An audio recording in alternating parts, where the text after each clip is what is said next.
We've all been looking for things, and I brought a whole bunch of stuff. How many of you had to do this? Button Freshie. Did you have to do that? You put your finger on the button, you dropped your books, and you bowed low. And you had an aching back all day when you did that. Those were the days. I tried to find my sorority paddle that I hand carved and inked all the names on. It's in my house, and it'll turn up eventually, but not yet. We've just been talking about things that we remember from the college, our college days. Some of you will remember this.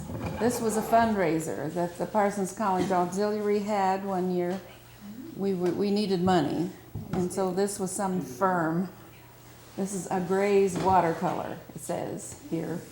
And we just ordered these and sold them to make money for the auxiliary.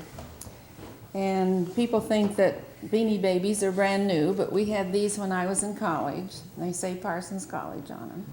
Same principle. We had a turtle. I don't know whether we had any more or not, but that's what I still have.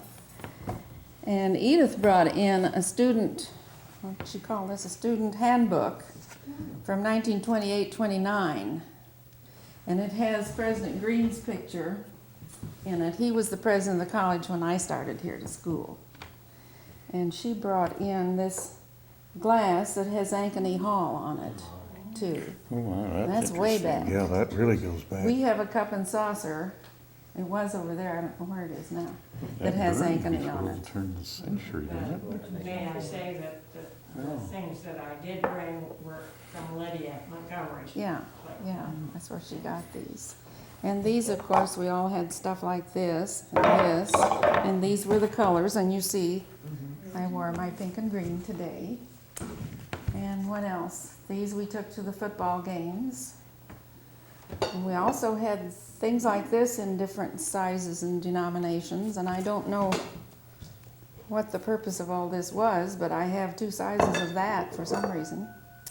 And some stationery, and I have several years of Pyras if anybody wants to look at those. I also found a college bulletin from 62-63, and just a couple of things I thought were kind of interesting. 62-63, you know, we were doing pretty well right then.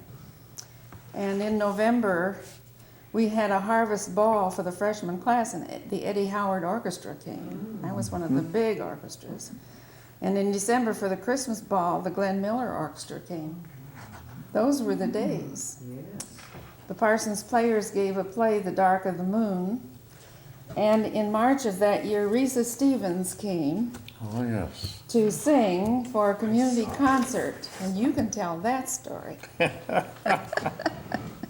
We just heard this again lately. You already want me to break in now and Go tell ahead, that one? tell Okay. that story. Dr. Roberts thought that it would be a good idea to enhance the budget of the Community Concert Association. And as I recall it, he offered something in the neighborhood of about $5,000, which would effectively, I think, at least double the association's budget. And he thought that it was discussed with him who he would like to have for the college's money. And it finally boiled down that he thought Risa Stevens would be just fine. And he knew that she was a great opera star at the Met and all of that. So arrangements were made, and she was contracted to come out and put on a performance to sing. And it was arranged that it would be held there in the field house. Well, we got, the concert board got a most interesting letter from her in which she specified some things that she would like to have. Now, some of the things are very routine, such as a pitcher of water and a glass backstage and so forth. But then she went on to say that she would like a 5th floor corner suite with a grand piano in her hotel. You remember the Turner Hotel. 2 stories. The 2-story Turner Hotel, and I remember my comment on this was, I wonder what she'll think of the coil of rope under the radiator. The fire escape. Fire escape. Well, she came, and she is one of the very, very few artists that we've ever had that was adamant, no reception. She would not attend. And she didn't. But she gave a beautiful concert, was very easy to work with when she got here, never made a comment about the fact that her suite did not have a piano, and that the traffic roar was very audible since she wasn't on the 5th floor. Really very, very nice. But most of the artists are happy to come to receptions, but she was adamant on that. She wouldn't. Fieldhouse was packed, and it was just a very fine evening. But it was one of those things you do run into with the artists now. And you do remember. You remember. Well, another thing in this year, let me see if I can find it now. Some of the things that were going on there was an outdoor steak fry in July, and I wondered, that must have been for the whole college. I can't imagine they did that. And in July 31st, there was a traditional German patio party. In August, there was a Mississippi riverboat excursion. Must have been for anybody that wanted to go. What was the name of that vessel now?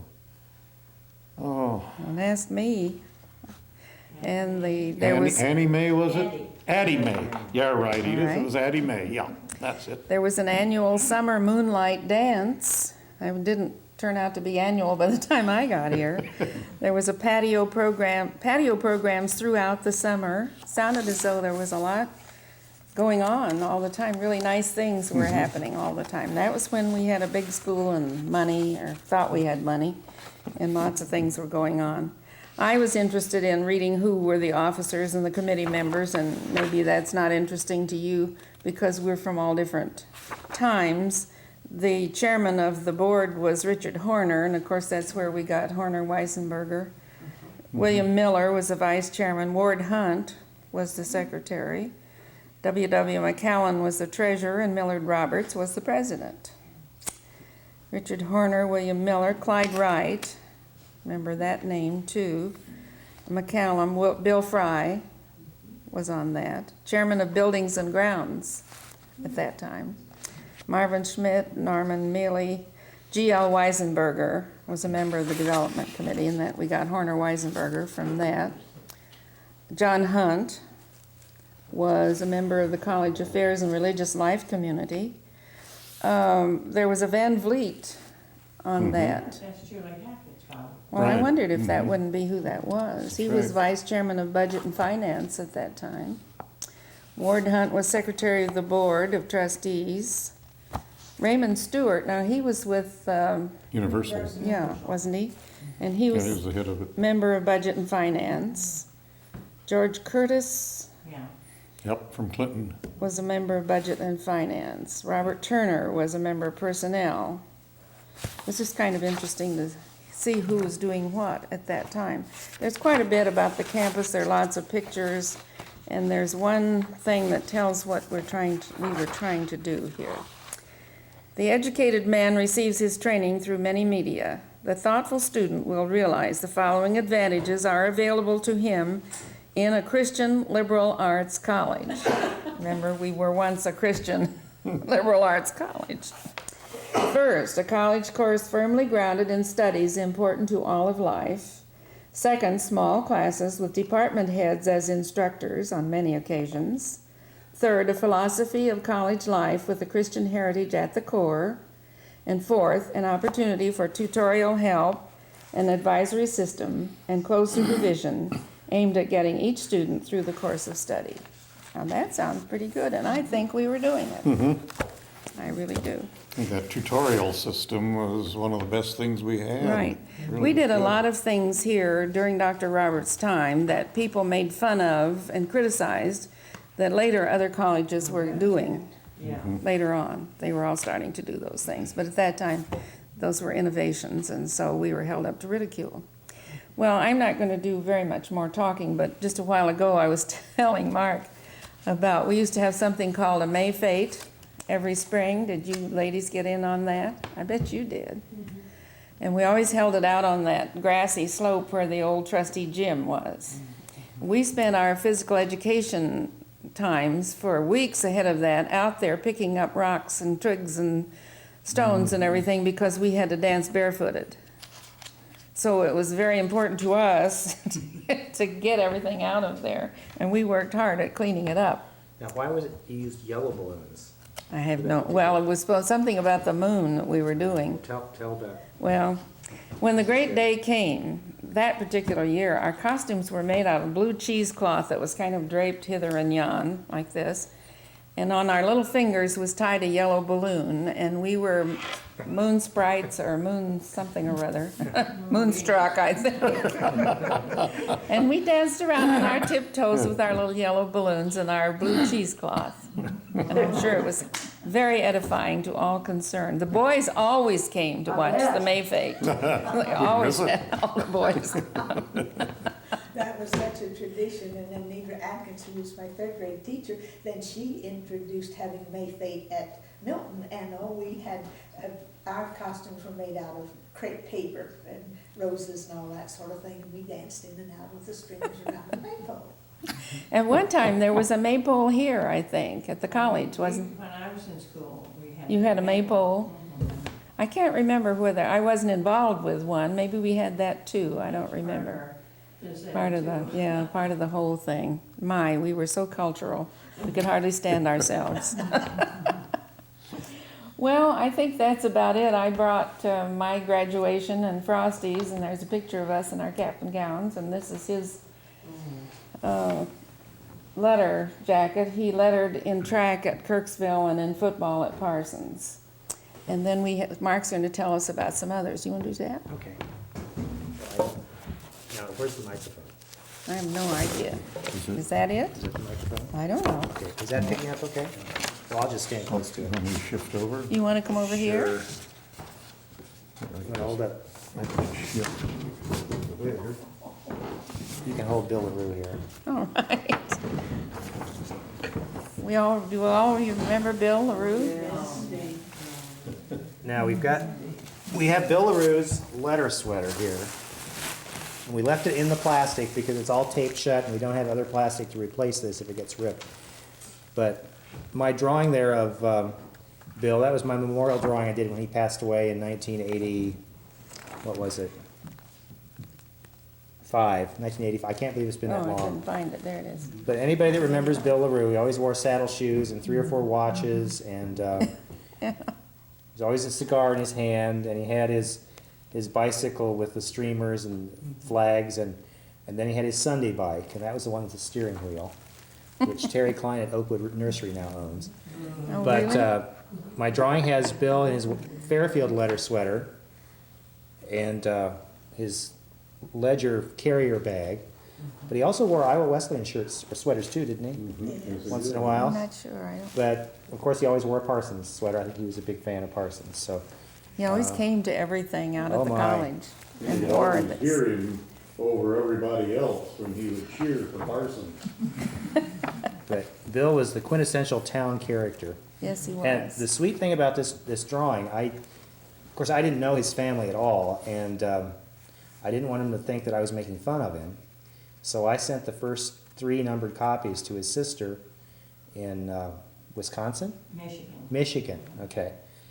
And I got a letter back from her, and she said it was the first time that Bill hadn't come up there for Thanksgiving, and my prince arrived about the same time he would have. So Oh. that was very touching, and it Yeah. kind of counteracted the unnerving experience of some drunk calling me on the phone and accusing me of trying to make money off of a dead man. So, yeah, Yeah. I got it from both ends on that count. I think Bill was always a fairly pleasant person, wasn't he? I don't think he was mean Anytime ever. I ever met No. him, he was very nice. He used to come in the ledger when I was working there, and everybody teased him, but he teased them first. He always had the same story to Yeah. tell every day. He wanted you to Oh, yeah. Yeah. He wanted to be Yeah. noticed and somebody say something to him. But he was, I think, it was like almost like he was the town mascot, and I think I Right. think it was a measure of the goodwill of this community that he was so well treated, because it would have been easy for mean-spirited kids to Oh, yeah. do mean things, and he probably had pranks pulled on him, but he was good at pulling pranks himself. I know Dr. Davis was telling me that he had done surgery on Bill's feet and told him he needed to be off of his feet for 5 days or a week or whatever. Well, the very next morning, he heard a commotion, got up out of bed, and here's Bill LaRue out in front of Doc Davis's house, riding his bike around in circles, getting off and, walking around, marching around, just to show him that he could do whatever. Do what he Anyway, wanted he was a to. character. So that's the That's Bill nice, I'd LaRue. forgotten about that. That's the Bill LaRue story. Was Lee Gobble, that he'd go up to a tunnel with Lee, and one time he went to Brody's and bought quite a few clothes, rode back with Lee and says, "Why, you think I'm putting old Lee Gobble to the wall?" Well, I don't think Lee was above setting Bill up to be a partner in some practical jokes either. Oh, probably. Probably Bill made some appearances that Lee orchestrated. Anybody know anything about this megaphone? Who brought I that? brought it. It says WAA on it. Somebody gave that to Jerry. Women's Athletic Association. Okay, that could, yeah, Women's Athletic There Association. was a Yeah. WAA at the Yeah. time. All right, and then we have another letter jacket. Here again, it's in plastic. We're not gonna take it apart, but it's, I would guess, this looks like it's from the 60s, maybe. This is what I remember seeing kids I wearing don't know around. when it was. Neat. But the white leather sleeves and the green. And now by this time, was the pink still the Parsons color? No, the pink was ousted by Dr. Roberts rather early in his Oh, regime. didn't like complimentary colors, huh? He even suggested changing the song, Yes. Yes. Did- but I don't think that took too well. So, but Well, we did. We sang song it that was- way, but Green, yeah, So Dr. Roberts wanted to change the song too, eh? To take out rose and green would be the out. rose and green had to go. Yeah, because he always associated pink and green. Uh, And what basketball players want to be seen in pink Wearing shorts? pink. He didn't know about It some, wasn't pink, it was old you don't know rose. about some of the basketball players we have today, what they will wear. Yes. That's true. One with orange hair, for example. That's true enough. Now here we have, I don't know what you call this, but this isn't a full jacket, but it's just like it'd be like a surplice or something. Is that even drum makers? Well, I think it's a regular, I think that was a regular band uniform. I think what it is, you could have, this could be fairly standard in size, and then the under jacket could be varying sizes. It'd be cheaper than outfitting every jacket with all this stuff. And it's to be hand cleansed only, whatever that. I never heard of hand cleansing anything. I thought you don't just know how cleaned you, it. So you just have a, it's you like couldn't, it's you plastic. couldn't wash that, Yeah, it's could you? plastic under here. That keeps it stiff. I don't know. So maybe anyway, could. it's a handsome uniform. Well, let's see. See, I didn't really go to Parsons. I mean, I did my student teaching at Parsons back, when did it close? 73. Okay, well, I did my student teaching in 72. So I was there at the very end. Don't remember too much noteworthy at that time, although I remember Dr. Rogers wearing a necktie that had sailing ships on it, and he said, "Don't give up the ship." He was always saying, "Don't give up the ship," and pointing to that necktie. And I didn't get it. I didn't know what was going The on. ship sank. I know, I didn't realize that It was was, sinking. I didn't realize it was that grim at the time, and I didn't get it Oh, until about my. 5 years later. It occurred to me that, oh, that's what he meant. But my memories as a young kid on the farm, I can remember driving past campus whenever we came to town and seeing the kids in the green beanies, and I thought that was so neat. Yeah, so did we. And of course, in the 60s, there was all the partying that went on. And we had is this proper for me to dredge up this? I don't These know. skeletons? I don't know. There was a big ravine at the farm across the way that filled up with beer cans, I remember. It was an old abandoned house about a quarter of a mile north of us, and people actually lived there, I think, although it didn't have running water or plumbing, but there were always cars there and people busy doing whatever. Party house. It was, and that ditch was pretty full. But, of course, that was a real vivid memory, too. And, golly, it was just, Parsons College was wonderful in the way you talked about Risa Stevens. I went to that concert. And I can still remember where I was sitting. I was like on the, I believe on the south side of the, wasn't the seating in a horseshoe around the stage?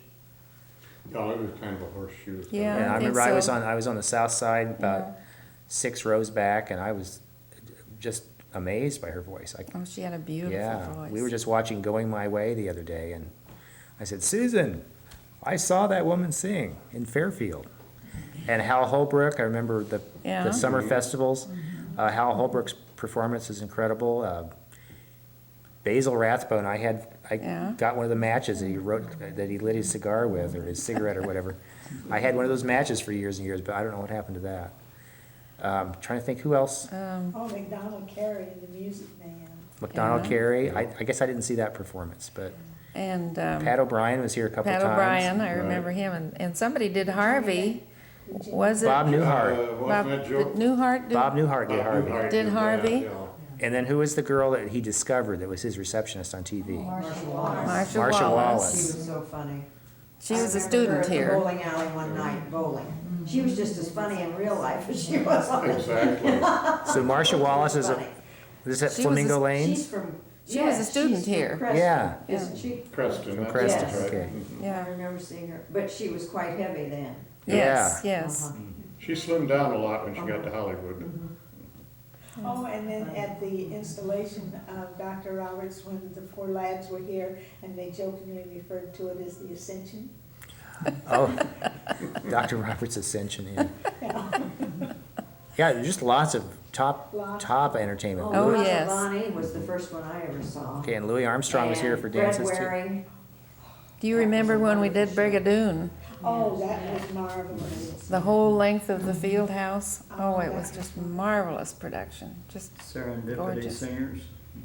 Yeah. Talking about Brigadoon, this winter, Evelyn and Bob Cameron and I went to a production of Palm Springs, I don't know what, it wasn't theater or something like that. And I can't think of the girl's name. She was from St. Louis, and she was in Brigadoon, one of the singers. Mm. Oh, Mary, not Mary Louise, but Mary. Anyway, it was wonderful. She was performing, and she had the lead in this, and so it was kind of like an old Parsons reunion. Yeah. Oh, that's neat. Deja vu all over again. She came out after the production, Yeah. I wish I could think of her Yeah. name. Did we get these things on camera? I think maybe we need Roger to, Englander brought her. oh, Roger Englander, yeah, because he Roger was, Englander was he was- responsible yeah. for a number of those Yes. summer productions. Yeah. And Gladys Spade, was she involved? Who was, Sid. not Sid. Gladys Spade. Ball.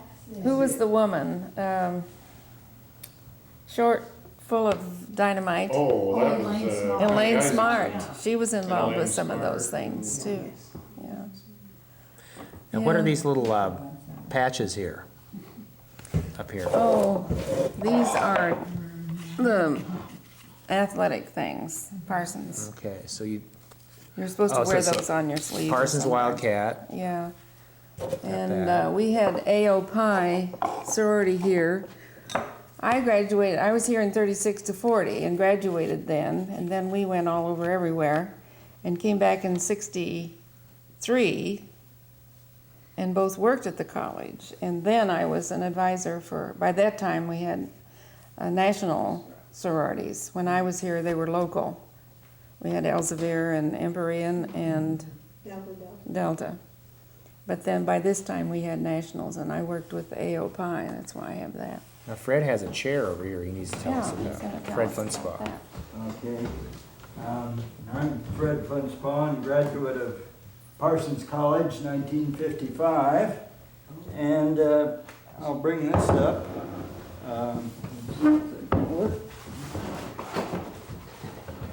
This chair was one from a different era. This was one my mother had, and she had 4 of them, I believe, at the time, out at our farmhouse.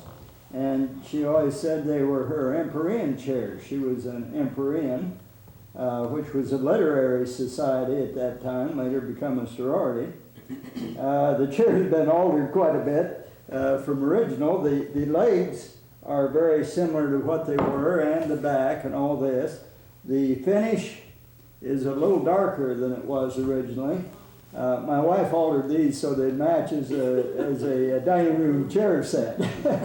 And then the seat was leather or leatherette and only about a fourth this high.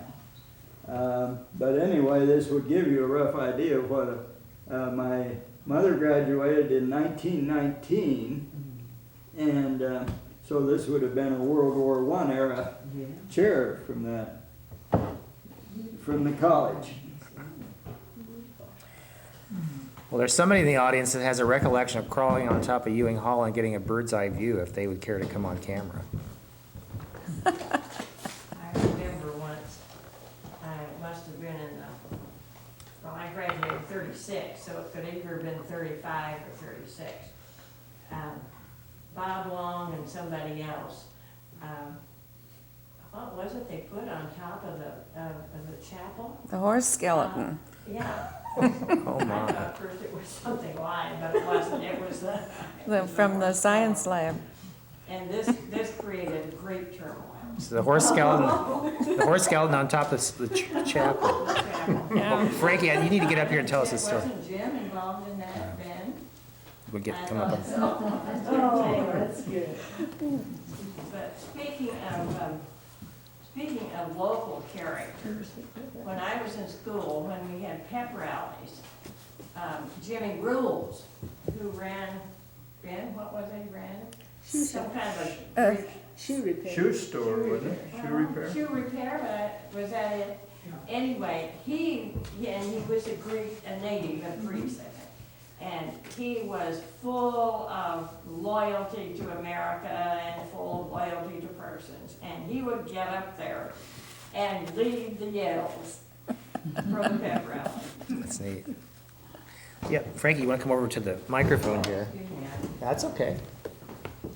Yeah, Frankie was telling me about her bird's eye view of the campus. I thought this was kind of fun. Anyway, I came to Parsons in the summer of 1940, and the fellow who was the editor of this yearbook was eating at the same table as I, and he was from New Mexico. And in those days, most of Parsons' enrollees were within the 200-mile radius, but I'd been born in New Mexico. So anyway, he did an awful lot to instill Parsons' loyalty and customs. But anyway, I got this tour of the campus, and we went to all of them, the sororities, Elsevier and Empyrean, the Zeta and the AK, the Fairfield Hall and Foster Hall, where I would have classes, pointed out Broadview and the Mary Lee House. Also, there were several other houses on Faculty campus houses. then that were where the faculty lived, over by the library, and the sidewalk that comes down from Foster Hall to the heating plant, there was a manhole. And you lifted that up, and that's where they kept their homebrew in the summertime. I got all this wonderful stuff. Then we went over to Ewing Hall, which at that time was where the music department was held. And up the first flight of stairs, up the second flight of stairs, and up to this attic-like, and they called those windows Belvedere or Widow's Walk. And you get up there and it's sort of attic-like, but there were a couple of chairs and a huge library table. Well, we got up on that table, and then he boosted me up, put him on his shoulder, and I got a bird's eye view of the campus. 25 years later, my husband and I took some of our tennis friends up there. The same old table was there. They climbed up. Nobody got the shoulder treatment, but as I understand it, now with the renovation, and it's now the Hen Mansion, that access to the crow's nest is no longer accessible. Well, that's too bad. Yeah, is there anybody else that wants to come up for a little? You remember one of the things that they did, that horse appeared there lots of places, that horse skeleton. It periodically appeared somewhere, but one year I remember they somebody took a Model T apart and put it on the front porch of the Zeta house. And it had to be taken all apart in order to get it off again. The things like that went on. And one time we had to go to chapel, you know. There was a time, I think, when people went to chapel every day. It seems to me that we were down to maybe 3 times a week or something after a while. I can't remember, but. You can thank the class of 36, I think. We had a rebellion. Oh, I remember. My brother got involved in that. To chapel every day. He said And Willard. just threw everybody. They didn't have chapel on Wednesday. You were supposed to go to the Well, next church YMCA did. or the YMCA. Yeah. My brother said that Willard Pedrick got him into that, and then my brother got into trouble and Willard didn't. That was the story I got. That would be typical of Willard. But during that time, sometime, one of the things they did was to wire the seats that the faculty sat on. You remember that? Because they always sat up in the front in far height, and when they sat down, they all rose quickly because somebody wired the seats. And another time, they let pigeons loose in there at appropriate time, right when we were ready to start the service. The pigeons flew up. And for years, you could see the white marks from the pigeons on everything up in the top of the, I don't know whether that's still there or not. Well, remember, that was all Probably redone. Yes. And, I hope they got up that I far, think they got up that far. I don't think. because they had got- crossbars up there, and they were all dripped white from the pigeons. My friend Catherine Catcott might have been, and Edith might have Yeah, known, well, she was a year behind me. that they put a cow in Ballard Hall. Oh, I want to tell one more thing. Speaking of things in unusual places, we had a professor, and his name escapes me now, but he had a brand new 53 Buick, and he was really proud of that car. And so one day we come out at noon, and here was this car, at least 4 to 5 feet off the ground to the wheels. And it was all bridged up with, what do they call it when they do that? Bridging, I guess, like a house that's being raised up. And it was that high off the ground. So I don't know, it was too high for a wrecker to ever have brought it down. I don't know how he ever did get it down, but I thought that was rather unusual. I had nothing to do with it. At least not with getting it down. No. Get any more Millard Roberts stories? Probably lots of them. Here, why don't you, let's trade places. We need to hear about Dr. Roberts.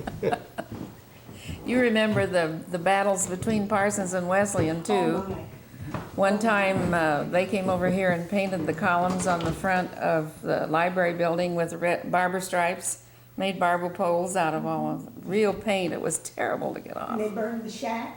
Remember they burned the shack? And our boys went over there and shaved their heads. Parsons Barbers.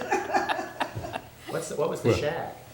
Oh, it was just a little shanty type thing, John Pollock. Now, there were two, Right next to the, what do you call it, where the furnace and everything. yes, for the heating. Heating Not plant. too far from the heating plant. Yeah. And John Pollock, the Milton John Pollock, not the Dodge John Pollock, lived there, but they just had to do something on it and burned the shack. Oh, I'd say that was probably in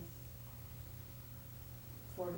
Every year, when we got close to the big Parsons Wesleyan football game, they alternated years going over to each other's campuses and doing something drastic for years. And then after the football game, we'd have a picnic together on one of the campuses. Well, I remember on that business of the antics back and forth, that by the time I came in the fall of '55, the administrations of both colleges and the student councils of both schools had gotten the feeling that maybe it was all getting a little out of hand. Certainly was. And so they had begun a program a year or two before I came of exchanges between the two schools, trying this whole business of getting to know you better and so on and so forth. Kind of like Israel and the Palestinians. Yes, that's a good way of putting it. And I recall that for several years after that, those of us on the faculty, many of us who knew nothing about what had really gone on before except what we heard about, we wound up having to go over there for dinner, or they had to come over here for dinner because they thought at first they started with the students, and then they thought it'd be a nice idea if the faculty got acquainted. And so we would go over there, and some of their music department would do a little chamber music, which put everybody to sleep. And then they'd come over here, and as the late Dr. Hasselmeyer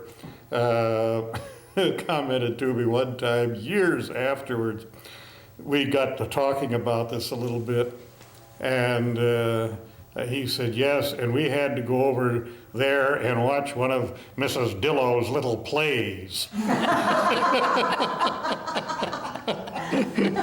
So Tit for tat. they were not much more enthusiastic, I guess, about these exchanges than we were. And finally, what killed it was, we got so much larger that our faculty was so big that it was costing them a mint to feed us. And the second thing, in which went right along with it, we left the Iowa Conference and went to other pastures. And they stayed in the Iowa Conference for a few more years, then left the conference and went their way. But so the paths of the two schools parted back there in the early 60s, 61, 62, something like that. And to follow up on that, years later, now this would be about 10 years ago now, close to that, 10 years ago. Wesleyan and I had just joined the faculty over there, and we got this new football coach from Texas, and he was going to create a fabulous football program. And I've heard this before about we're going to be a great football power and the students will just stream in and so forth. I'm sure any of you around Parsons in the early Roberts days will recall that particular line. And here I was hearing it all over again. Well, the coach addressed the faculty, and one of the things that he said, and I'm not trying to quote it, but the gist of it was that we're going to build something you've never had around here, which is a great football tradition. So after this particular session was over, the workshop was over and so on, I got a hold of him and I said, look, none of these people around here know anything about the traditions, but I'll fill you in. And I told him about how the great rivalry existed between Parsons and Iowa Wesleyan. And I finished up with that famous football game that some of you may remember, and we have several of the players and the team still living here in Fairfield. And that was the year that, and it was close to the end of the days of our rivalry with Wesleyan. But that was a year when Parsons was not doing well in the Iowa Conference. OB was just not having a good season, and you had them, and so on. Wesleyan, on the other hand, was just knocking them off one after the other. So we come down to the last game of the season, which was no longer Thanksgiving, but just before the Thanksgiving, the Saturday before the Thanksgiving holiday. And it was a beautiful Saturday. And it was held out here at Trojan Stadium. And at that time, I think it was, I was the announcer for the marching band. So I was sitting up in the press box there. And the game got started. Well, we were supposed to get clobbered. Well, from the word go, we were scoring one touchdown after another, and Wesleyan was just helpless out there. And finally, Ed Bowers was their longtime coach. I could hear him standing up there just screaming at them. Haven't you guys ever seen a single wing before? And I thought to myself, Ed, that went out before those guys started playing football. What OB had done was that, realizing that they were going to get beaten, he was determined, as OB would, that we're going to have fun. We're going to make sport out of this. So he installed, secretly, didn't tell anybody except the team, he installed a single wing offense, which hadn't been seen in years. And Wesleyan had no defense. And so they just, by halftime, I've forgotten exactly what it was, but halftime it was probably 40 or so to nothing. At halftime, now, Ed Stater is the one that told me this about what OB said when they came in at halftime. You starters, you go take your showers, get dressed, go sit up in the stands with your girlfriends. I won't need you anymore. And he played the rest of the game with the second team, and some third, almost got to the point of putting in the water boys. Well, Ed Bowers, in the meantime, during halftime, did manage to install a defense of some sort. And they came out, and Parsons continued to run up the score. And OB was sending in one substitute after another, trying to hold it down. I think it wound up something like 63-7. Now, my memory may be playing tricks on me, but it was astronomical. And poor Ed Bowers has never really forgotten it. He knew OB was trying to hold it down, was not trying to, because they were really good friends. And he reminisced, I remember one time about OB a few years ago, and I played golf with him up at Grinnell. But that was really a wild thing. So I was telling this new coach, don't you say there hasn't been a football rivalry around here. I think everybody that ever knew OB has an OB story. Everybody has an OB story. Because he was such a character. He and Frosty played football at the same time at Parsons. One played right end, the other played left end, like this. And Frosty's favorite story about OB was a football game in which the ball was coming and one of them was supposed to catch it, and this one thought this was going to do it, and this one thought this was going to do it. They both rushed out in the middle of the field, and nobody got it. And he said, we stood there and looked at each other for a minute. We knew the coach was just going to kill us by inches. And OB walked over to Frosty and stuck out his hand. They stood in the middle of the field and shook hands together. And the coach went like this. Just had a heart attack right there. That was OB. Nothing ever fazed him. Now, Have we said OB who? Nelson. Nelson, Okay. OB Nelson. Nothing ever bothered He him. was a little bit nonplussed. My husband tells this story of the first football game in which OB played. In Batavia, of course, they had no football team, and this was his first experience. And he was a Husky guy, and I believe they were playing St. Ambrose. And he tackled a guy and blocked him or something. Anyway, the guy went up like this and down like that on his neck.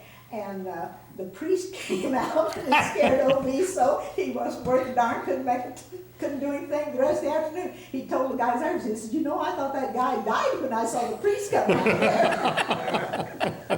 He'd tell the basketball team when he had some slow years, he says, we're small, but we're slow. And that's a typical OB-ism. Oh, yes.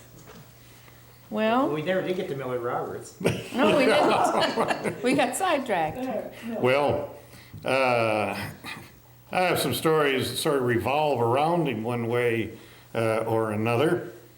One of the things I was thinking back, when Fred called me, he said, bring any memorabilia you have, and I looked around my place, and I don't really seem to have any memorabilia, not having gone to the college. I just didn't accumulate these things, but I do have a number of little stories or anecdotes involving the college one way or another.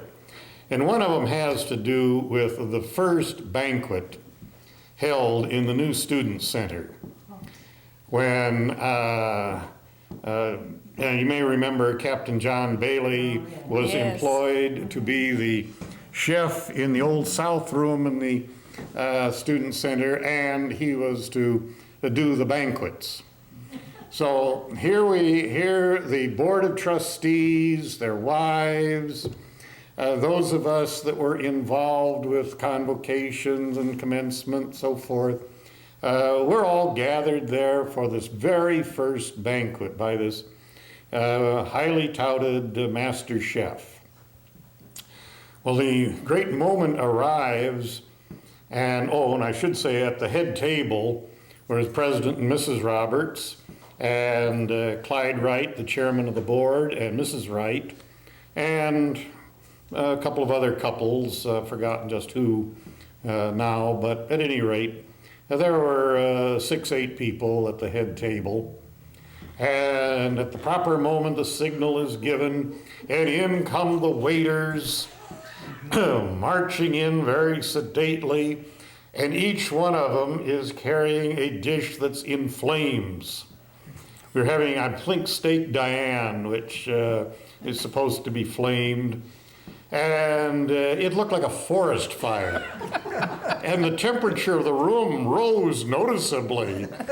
And they got to the head table, and each waiter got behind one of the persons seated there. And then at the signal, they were to put the dish down in front.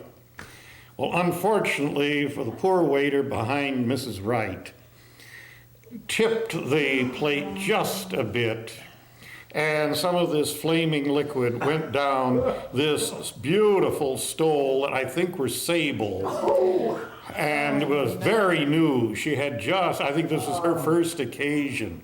But there, those of us who were sitting down below the salt look up, and here's the chairman of the wife of the board going up in flames. Well, fortunately, it all seems very funny now, but it was not quite so funny at the moment. Disaster. But fortunately, they got the flames out, and I heard later that she was not burned or hurt, and nobody else was. And I heard later that she had taken the sables to her furrier, and they were able to fix them up so that they were not destroyed. But well, then but the kind of the epilogue to that. A few years later, when Bailey was running his restaurant up at the Elks, we got to reminiscing about some of the things that happened out there. And I said, yes, you remember that? And he said, I'll never forget it. And he said, the most embarrassing moment of my life, and he wasn't easy to embarrass, was when Roberts insisted that he come out and take a bow for the dinner. and Roberts really did. I was sort of amazed that he did, and poor John had come out to take a bow, and all he really wanted to do at that point was disappear somewhere. But that was our beginning with the meals, the dinners, the banquets in that vicinity.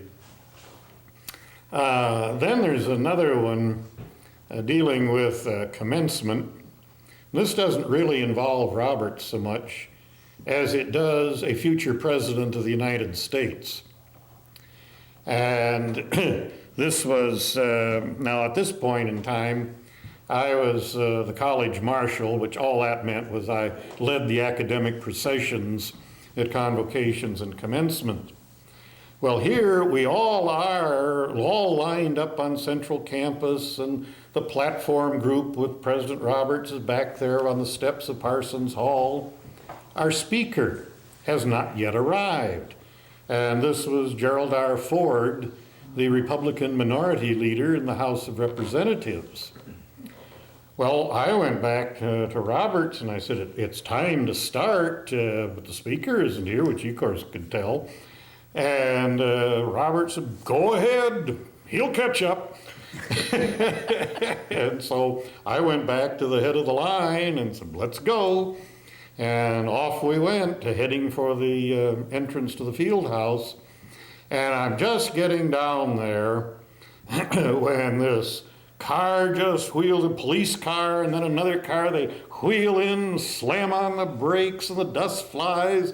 And Bob Rasmussen is down there, and he was the director of public relations in those days.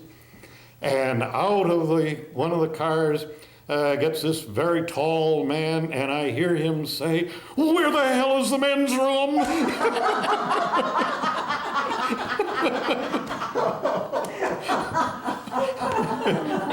I'd forgotten that one. And so Bob rushed him over to the men's room, and I just kept the procession going. And he came out of the men's room and joined Dr. Roberts. They got to the platform, and he gave his speech and went on his way. Well, he had been attending a political meeting of some sort in Mount Pleasant. And as those things do, it ran a little long. Of course. And so with a patrol car leading the way, he just came over on 34 as fast as it possibly could and made it. And so always remember that one and that anguished cry for help. Then the other one that I recall along that line, it's the very last commencement of the Roberts era. And that was June of 1966.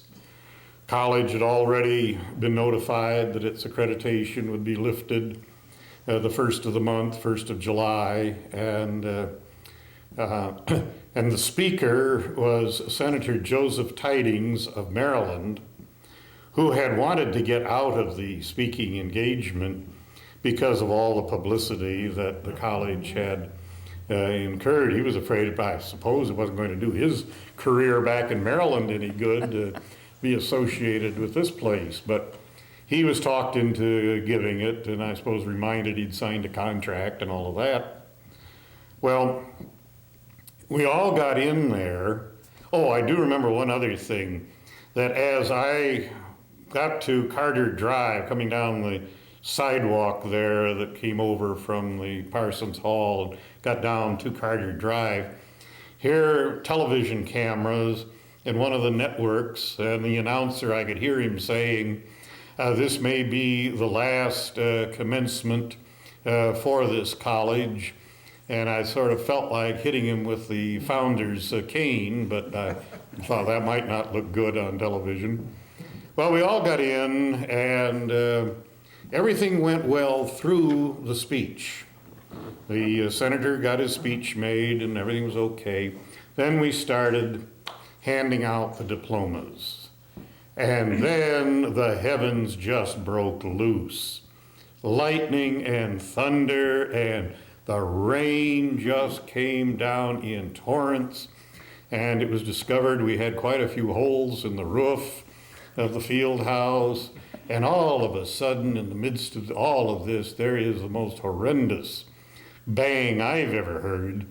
And all the power went out. Well, we still had a lot of diplomas to hand out, so we just kept going. And whoever was reading the names hollered them out as loudly as possible. And finally, we got that completed. And whatever had to be done before the final recessional was being taken care of. And I was sitting at the end of the platform, and Rasmussen came around to me and he said, we've got about a foot of water in front of the field house, the front doors. And I said, and I looked back to the doors that go out toward the student center. And our little band was there. And I said, well, clear those guys away from the doors, because that's where we'll have to go out. And then we got to the end of the ceremonies, we had to recess. And so I just said to Roberts, as I picked up the cane and started off the platform, I said, we're going out a different door, just follow me. Okay. And so we went out, and I opened the doors, and it was pouring. And Millard Roberts and Clyde Wright went by me in a flash, and I've never seen them since. They hid out you remember in the student center, there was an office that was designated Office of the Chairman of the Trustees, which was used by the chairman occasionally. Usually, I think we used it more often, put coats in and things like that. But they hid out in there until the crowd had dispersed, and then went home by the back way or whatever.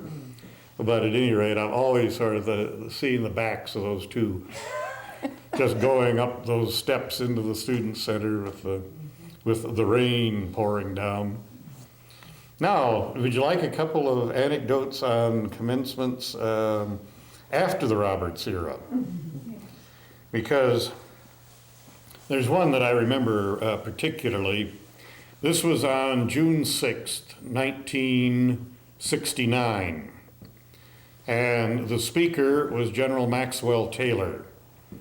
Now, General Taylor had been chairman of the Joint Chiefs and had been U.S. ambassador in Vietnam. He was very much involved in the whole unpleasantness that the United States was involved with in Vietnam.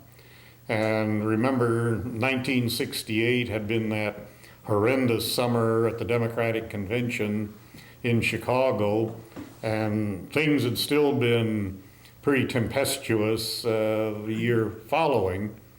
And General Taylor had been commencement speaker a couple of places before he was scheduled at Parsons, and he'd received some rather unpleasant treatment.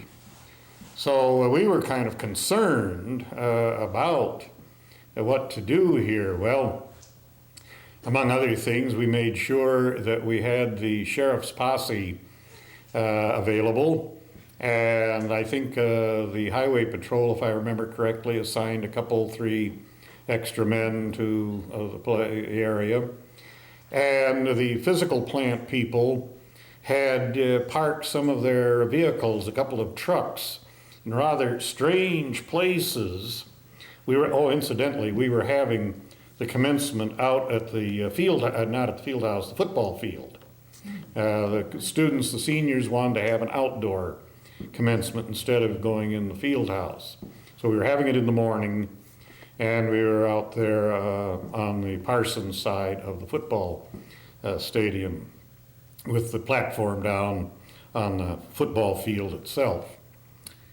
But these trucks were parked rather strangely, and the idea was to obstruct anybody with a rifle from shooting at the platform, to try at least obstruct. If somebody got up on a roof like on Parsons Hall or wherever and shoot down, wherever, not Parsons Hall, of course that's too far away. But some of the buildings around, they're trying to block the view. I've always wondered whether the general practiced eye might have noticed those trucks in strange locations, but he never mentioned it, and I never volunteered anything to him about it. But at any rate, he arrived, and the morning of commencement, when I met him, we were shaking hands. I said, well, now, General, do you remember where you were 25 years ago this morning? He looked at me for a moment and then he laughed. He said, "I sure do, and I'm a lot rather be here than there." That was the morning of D-Day, 25th anniversary. And he had been commanding one of the airborne units, parachuting into the Normandy beaches. Well, the commencement went off very well. I do remember seeing a couple of rather rough, tough-looking fellows up at the top of the stadium, but they no more than appeared when there were a couple of the guys from the sheriff's posse just standing there watching what was going on. And I learned later that there had been a few that had come down from Iowa City, but no trouble, and they hadn't tried to do anything. I think maybe they noticed that there seemed to be an awful lot of police around. So nothing happened. It went off very well. Then some of you may remember that after that commencement, and a couple more that we had outdoors there in the football field, we had a picnic in Central Campus under the big trees. And invited everybody for a good old Iowa picnic of fried chicken and potato salad and beans and so forth. But I don't know whether the general ever got a bite to eat. Every time I looked up, he was busy talking with people, wandering around. He was just having a marvelous time. Because being the date it was, we had men who were part of families of students who were graduating who had been at D-Day. And the general told me afterwards, he had a marvelous time reminiscing with these fellows that they'd all been there together. And then he said, Sarah had enjoyed talking with some of your seniors. Several of the graduates came up to me and they said, "General, I don't really agree with your views, but we're glad to have heard them. And I'll be thinking about them and give me something to think about." And so he thought that was very good. So Carl Chrysler, who was president then, got the nicest note from him a few days later, thanking everybody for the hospitality and so forth. And we'd been talking about, because I was responsible for getting him out to the Fairfield airport where the college pilot would then take him on to Cedar Rapids, where he would get a commercial flight. But he had mentioned something about, as we drove out to the airport, how nice it had been, and everything was so civil and so forth. And I thanked him, and I said something about, well, I guess that maybe our student body and faculty and the whole community was perhaps a little more conservative than some other places and so forth. And then he went off. Well, in his note to Carl, he made the comment, and Carl didn't understand the comment, but I did, and that was, perhaps there is something to be said for conservatism. So it was an interesting experience with him, and I thought it was just marvelous the way it went off so very well. Now I've got one other story, and then I'll shut up. But I got one story that involves Betty's brother-in-law that I've just got to tell. This was when Fred was congressman, and he was a good friend of Parsons College and all of that. And he was our commencement speaker. I think that it was perhaps the first commencement in the field house. And there was no air conditioning in those days. That was added later. So, and of course it had to be one of those June days in Iowa when the sun was just beating down on that roof. And oh, it was hot. It was just excruciating. And the field house was jam-packed. And Congressman Schwengel was introduced, and his theme had to do with one of his favorite studies and topics, Abraham Lincoln. And he started in, and he went on, and he went on, and he went on.